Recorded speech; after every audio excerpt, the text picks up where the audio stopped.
confront the parts of you you try to hide from self, you end up becoming whole through the process. Welcome back to Along This Spiritual Journey, and S is for shadow work. Currently, I am going through my own shadow work right now. You can probably hear it in my voice because there's just been some things that's been happening that I'm kind of felt deterred, but I was like, no, I'm going to get on here and make this video because I made a promise to myself as well as you, the viewers, that I would continually show up consistently no matter what. And it's perfect timing because shadow work is something that none of us can hide from, none of us can run from. If we do, we end up becoming the villain to our own story. That is one of the things that I've learned that is the most important factor to shadow work is when you try to deny it, you literally become it. So it's better to just walk through it, face it, own up to it, have accountability, let it be what it is, be acknowledged, and then move through it, move past it. Because the essence of what I'm going through right now is I put myself in situations sometimes that I see the truth, I know the truth, I hear the truth, but there's a part of me that's still like, but I want to know why. And even though I listen to my spirit guides often and a lot, there are times when I'm a little bit of a hardhead and a little bit disobedient and I go against my gut intuition and I end up in a situation where now I have to not go into survival mode, but go into, okay, we got to put in some work now because you weren't meant to go through this, but now that you know, now you got to pull yourself out. You didn't put yourself in a pit. Now you got to pull yourself out of the pit. We know you know how to survive, but now you got to use that upper body strength, right? And so the parts of me that I've been learning that enjoys this is, I guess it's that part of me that when I was a kid, everything was structured. Everything was a rule. Everything was, this is how it has to be. This is what it is. So learning outside of self was never really allowed in a certain type of way. Like my family was very much like, yeah, be creative, draw, sing, all that. But they weren't very supportive as far as like encouraging us to go further. Like they kind of just stopped at, yeah, do you. I support that. But going further is something that I've had to learn on my own because they didn't know either. And so I don't blame them at all. I come from a family where they thrive on knowing they pulled themselves out of the mud and became successful. And for myself, I don't thrive on that. Like, I don't ever want to be like, yeah, I came from nothing to something. No, I always feel that I came from something and I am something and I'm relevant and important. But there are times when I am faced with the hard truth of reality that, yes, grew up in the country, we didn't have much, and learning how to survive was a skill set. It became a blessing later, but it was a skill set at the time.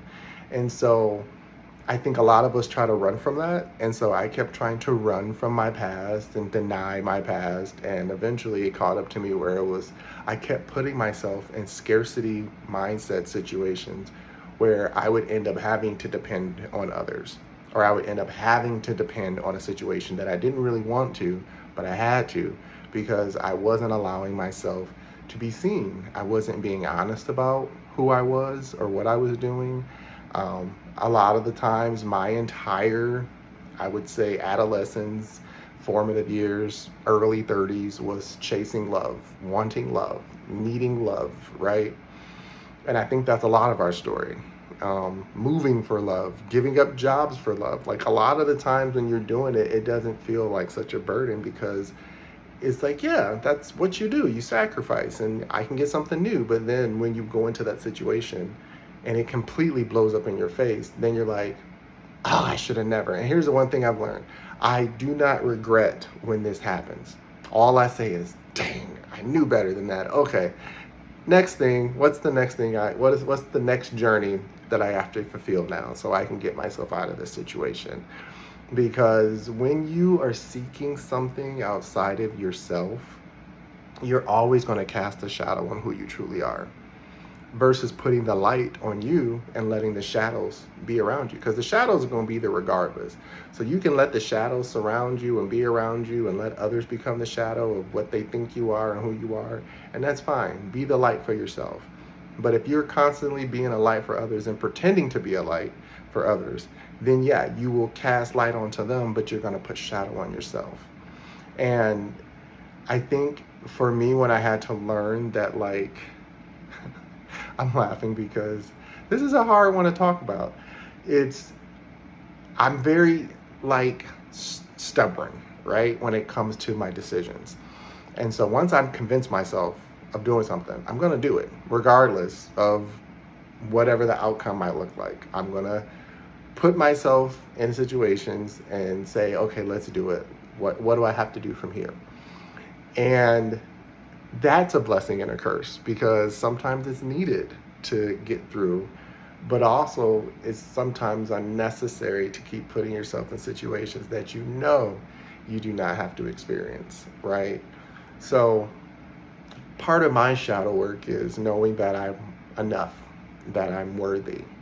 I think knowing again that I come from a household that was very religious and strict, and society looked down on me for being part of the LGBT plus, and just all these extra things that I didn't ask for, right? This is just a shell, and I was born into it, and then I get the repercussions of it. And so learning how to turn those into gifts, as I know, is part of the journey, right? It's like a video game again, where the one who looks like they're not supposed to thrive ends up thriving, and everyone's amazed and like awed because they're like, how did you do it? And it really comes back to confidence in self and knowing that you're okay. You're gonna be okay. I always look at it as long as nothing drastic happens, I'm gonna be okay. And if something drastic happens, God forbid, right? Lose your house, lose something, whatever. Like, I just tell myself I'm gonna be okay. I'll figure it out, and I always do. It's not like I usually don't, or I sometimes do. No, I always figure it out. But I come back to this place of, how do I stop coming here? And I know that it's not avoidable, like, for the rest of my life, but it is avoidable for the majority of my life. And so right now I'm in a situation where job is fine, everything's secured. I moved for a person, and it's just not turning out the way I anticipated. And that's okay. I'm not mad at them. I don't hate them. I have no malice towards them. It was just, I saw it before we even moved in together. I was like, they're not ready. But they kept talking, oh, I'm ready, I want this, blah, blah, blah. And then I get up, I move across states, get rid of all my stuff, start all over. Been here a month, and they're like, I'm not used to this. I'm not used to living with someone. I'm just not ready. So I'm sitting here like, so what does that mean? Like, I moved across states to be here with you, and now you're telling me that you essentially don't want me here, right? And so I'm just, I was just stuck. And so I was frustrated. I was just like, and I was going to say some sentences that I'm never going to say again, but I almost got to the point of, why does this always? But it doesn't always happen to me. And the reason I'm doing this is because I'm making sure that I'm letting my body remember this doesn't always happen to us. We choose for these things to happen to us, and it happens, but it doesn't always happen to us. Like, when we're living our best lives and we're comfortable doing our thing, we're good. It's when we decide to introduce new energy in, and that shadow work pops back up, because we have to learn how to slow down the process. Now, don't get me wrong, it's been over a year that me and this person were dating, so it wasn't like I just rushed in 2 months or something. No, it's been over a year. A long distance, back and forth, visiting each other, traveling to see each other. But still, I guess it just wasn't enough for them to feel convinced that we should be doing this, and I understand. I totally get it. Having someone move into your space, move stuff around, start changing things, even though we communicated it, it feels unsettling. And there's nothing that I can do to make someone feel more comfortable with that. Like, either you're ready or you're not. Like, if I know that someone's going to come live with me, I'm going to make space and time for them. And my first red flags were, They didn't make space. They didn't clean out closets. They didn't do anything. I had to do it. And I know better. It's like, I know better. But there's a part of me that's like, I can take care of it. I don't mind. And when I'm in that spirit, I really don't be thinking. And so that's why it's like, I have to learn my shadow work, which is I'm a giver. I'm an over giver. I'm an over nurturer. I will never stop being a giver and a lover and a nurturer. That is who I am deep down inside, always. But learning to not give it to everyone actually is a superpower and a skill that I have to master. At this point in my life, I have to master it. Don't get me wrong, like I've owned homes, land, stuff like that. That's not a problem. I have places to go. But, you know, you get to that spot and you start getting a little lonely and you start wanting to have somebody around you. So you go back out into the dating world and you hope that maybe you'll meet someone who can integrate into your world. And that's just kind of the journey. That's the story. Everyone knows it. But I think for myself, I've learned that when I try to hide that part of me, I feel miserable. So I've learned to say, no, love is not to blame. It's the lack of love that someone else understands. So I never blame love for not seeing me through. It's just what gets me through. I don't even blame the people for not knowing because they don't know. But I do blame myself for not listening to my gut intuition because it was on point, correct. I literally visualized everything before it happened. I was like, they got some mama daddy issues. You gonna get down here, they gonna have issues with control. They gonna think that you're trying to control, even though they knew me when they met me. I knew it, I saw it, I felt it, but I was like, you know what? Instead of running from this, because don't get me wrong. I want people to remember, when you notice energies that repeat in your life over and over and over, that's shadow work. And it needs to be completed. You cannot avoid it. I have tried to avoid it as much as I can, and I promise you, it will pop back up in some other way, some other form, whatever. And so that's the honest to God reason why I followed through with this, even though my gut was like, this ain't gonna last. Like, not because I don't want it to, but because I could tell they weren't ready. And I was just like, okay, let's just get through it. I was like, how long is it gonna last? How long? Because honestly, I was ready for it to be over months ago. I don't mean it like that. I mean, like, we were happy and stuff. But in the back of my head, I was like, something's off. The bomb's gonna drop. And I don't want to think that way. I don't want the shoe to drop. And that's why they say if you call in energy, you will call it in. So because my past was so saturated in something's gonna fall apart, I called it in. But this time around, I didn't fall apart. In the past, I'll be honest, I drank and partied and did everything to distract myself from dealing with it. And this time around, I just sat and thought about it. I might have had one or two cocktails, but I didn't get plastered or crazy.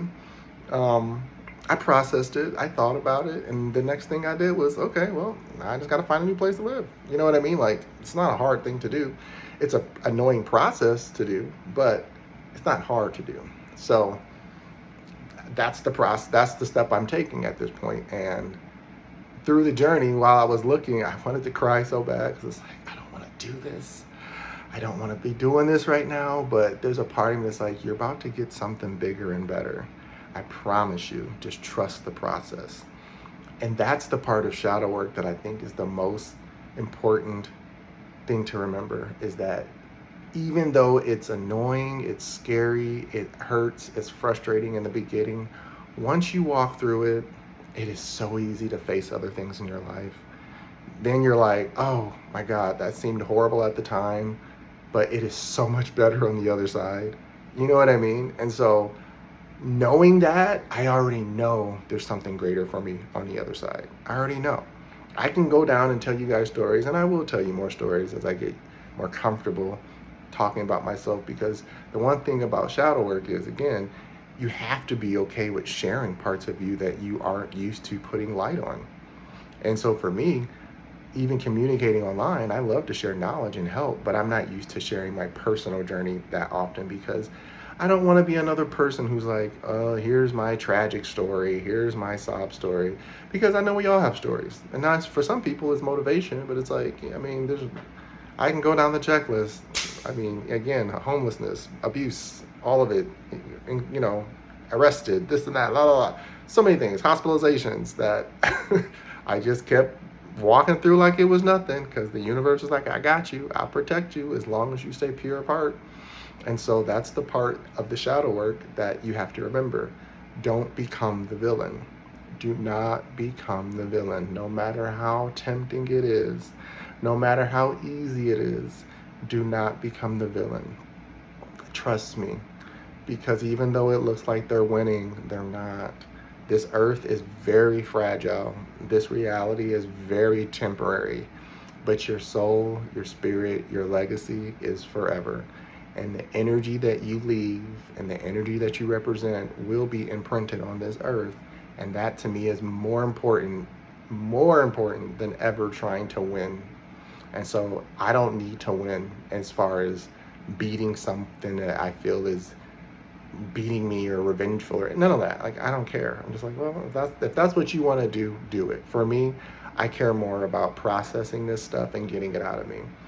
I'm definitely a child of abandonment. My dad left early. He did things, substances and other stuff, but I don't blame him for his life choices.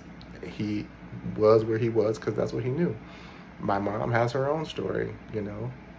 I don't blame her for anything. She's doing great. There's nothing to say there, but growing up, again, we picked up on a lot of traits of shame. You should be ashamed of this, and you shouldn't want this, and you shouldn't ask for this. And it's like, but why? You know what I mean? Why can't I have that? Why am I not allowed to have that?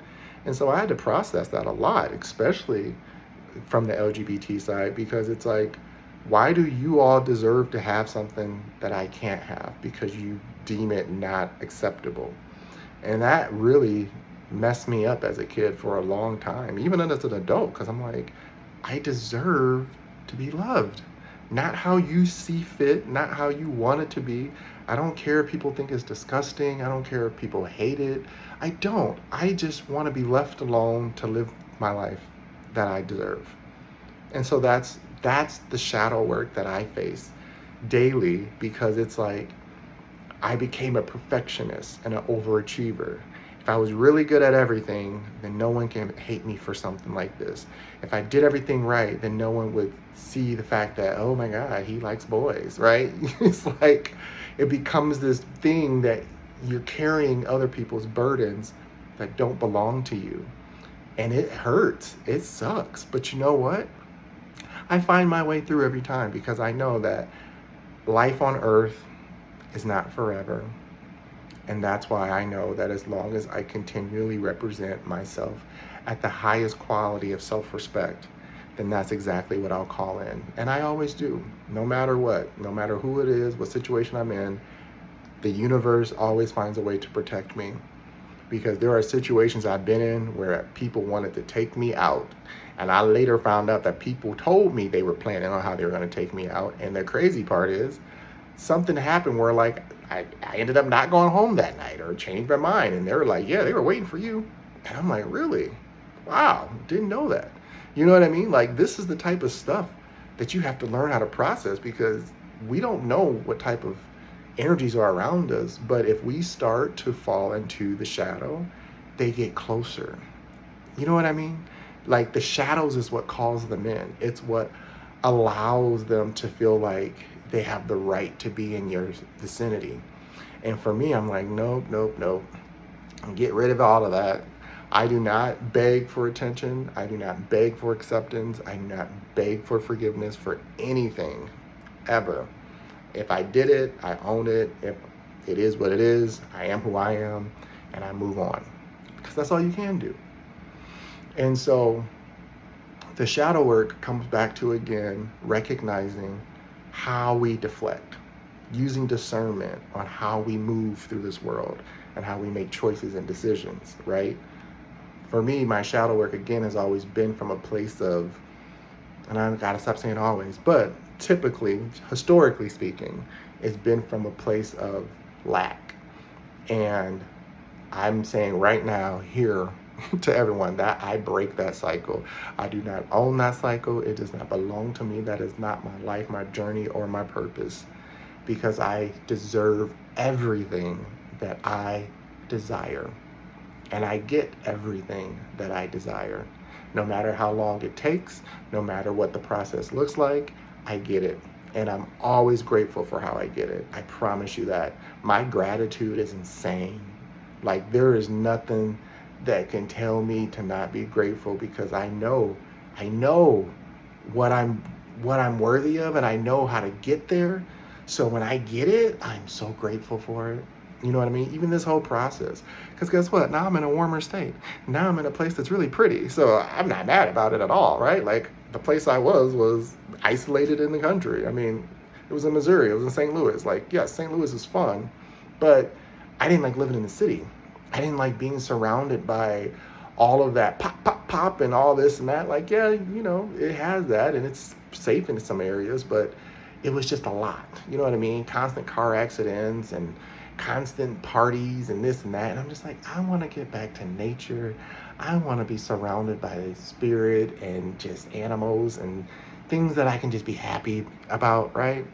And so even then you have to go back and forth of, like, when you're out there by yourself, isolated, that shadow word kicks in again, because it's like, okay, you said you wanted this. Now, are you okay being by yourself out here? And it's like, you got to learn how to be sometimes, right? Like, we were born in the womb alone, we come out alone, we go out alone. So learning how to sit with self and be with self, I think, is, again, it's a beautiful, beautiful gift. Most shadow work is learning how to just be with self and be okay with self, especially when you start feeling uncomfortable in situations, right? And then we start going to our escapism. Escapism is very much so tethered to shadow work, because in order to do escapism, you have to be running from something, right? In order for it to be in the shadows, it has to be something that pushed it away. So I know for sure, for a fact, that, like, my purpose right now, as far as my moon sign goes, which is a Taurus, is really focusing on foundation, really focusing on building something for myself, not living off of someone else, not needing someone else. Again, that was never my intent. Like, I was living on my own for about 5 years before this person came along, and I just thought, okay, yeah, it's time, let's try. And they just so happened to have a house, so I gave it a shot. Like I said, I don't feel bad about that, but when you know that you're not desired or wanted, then there's no point in hanging around either just for a house. That don't make sense either. Or for location. No, like, I'll always find location. I'll always be fine. And so that's what I'm processing right now. It's not very often that I share, like, what I'm going through currently, but I'm okay, because guess what? I got money, and money, as long as you got money, honey, you can get up and go anytime you want. So I ain't worried about that. So I do understand that for some people, they don't have that blessing. That's why I say I have the gratitude. That's why I'm smiling, because I'm like, yeah, it sucks. And moving and packing again sucks, but I got money. So I'll be all right. And I'll start fresh again, and I'll meet new people, and I'll meet a new tribe. And so that's what's really important, because another thing is, that's something else I've been working on, is I got to the point where my shadows had me self-isolating to the teeth. Like, it was too much, where I got rid of everyone. I mean, everyone. Childhood friends plus 19 something years, everybody. Why? Because there was a certain point in my life where I recognized that they were my shadows as well. And I faced them, I talked to them, I let them know, like, listen, you are still in that mindset of I don't favor certain types of behaviors, so I don't ever want to make someone feel bad, but, like, I'm not a gossiper. I don't like talking bad about people. I don't like being malicious. I don't like being a mean girl. And, like, looking back, my friends who were my friends at the time were still that. Like, they hadn't grown up. And I'm just like, yeah, no, you don't belong on this journey with me anymore. So you got to go. And it was hard. Trust me, it wasn't easy. It was really hard. And I had a few people who did it to me, where they're like, yeah, I gotta ghost you, bro, because you're not who I thought you were anymore. I'm never offended by that. Remember, when you are working on your shadows, you're going to push away other people's shadows. If you are welcoming your shadows and letting them just reside in you, you're going to call in more shadows to try to hide in the shadows with you. That's where most people trauma bond, because they're like, oh, you have this trauma and secrets, and I have trauma and secrets. Let's be each other's carriers of these traumas and secrets, and now we're trauma bonded. I don't want that. I don't need that. I'm much better than that. So, especially when you're around people where their storytelling is never anything new. It's always the same old past stories of the same old happenings. And it's like, that's not who I am anymore. Like, I've shed that identity so many times. I don't know why you want me to remain there. And so that's another clue to you knowing you've outgrown parts of you. And you're gonna, again, when you've outgrown something, you cast a shadow on it. And so then that part of you, especially parts of your forgotten inner child or distorted teenager who sees things in a negative way, they're gonna feel abandoned, they're gonna feel neglected, and you have to remind them as the adult you that you're okay, babes. We don't need that part of us to survive anymore. We don't need that to be our family. We don't need that to feel important. Right? We're important as we are. We're thriving as we are. We'll be okay as we are. And you just remind them that this is part of life. This is what life is about, is letting something go, right? Even how I had jobs. It took me forever to ask for a raise. I finally did. We'll see how that goes. But the point is that, I've gotten them. I'm saying in other jobs, not currently, but in other jobs, yeah, it was just like, until I started really asking for the money I deserve, until I started asking for the titles I deserve, I wasn't getting it because I felt like I didn't deserve it. And then once I did, I started to receive it. So that's what I was saying, like, yeah, like, now I receive what I'm worth, and now I get what I'm worth, regardless of who's around me or who knows. But for the most part, yeah, I never really took the time to pay attention to how I was putting self-doubt in myself, how I was negating what I deserved just because I thought I wasn't worth it. And I didn't know that I was thinking that, not on purpose. Like, it really comes down to a place of when you decide to say something is not that important, but it's really bothering you, it's important. You got to process it. You got to deal with it, right? You have to. If you don't, it's just going to bury itself deeper and deeper and deeper. And eventually it's going to become some emotional zombie where it wakes up and it's like, ah. So you don't want to be attacking yourself unnecessarily. So, like, you really want to just focus on self and knowing that the energy will come to you when you own the energy. The shadows will dissipate when you have accountability. The pain will go away. It'll still linger, but it goes away when you understand that pain is part of the growing process. And love is always going to be the key factor in making sure you make it through all of it. So learning how to love every part of you, the light side and the dark side, is how you get back to center. You can't just overly try to be too positive because that's toxic. And you don't want to be overly negative because we know that's toxic. But being assertive, being realistic, being emotionally logical are important to releasing shadows and doing the work properly. You can also do therapy. You can go to life coaches. You can talk to friends, family, nature. There's so many ways that you can process it. But the most important thing is knowing, again, that you are accountable for what it was and you no longer hold it as true. So work on your shadows, process the energy, let it be what it is. Again, nothing's ever going to be perfect forever in life. We're going to have our tower moments, but how you process that information and that energy once it happens is how you become an emotional, spiritual rock star. Anywho, thank you guys for listening to my rant. And as always, follow me on my other socials, hit the like button, subscribe, and I love you. Besos. Mwah.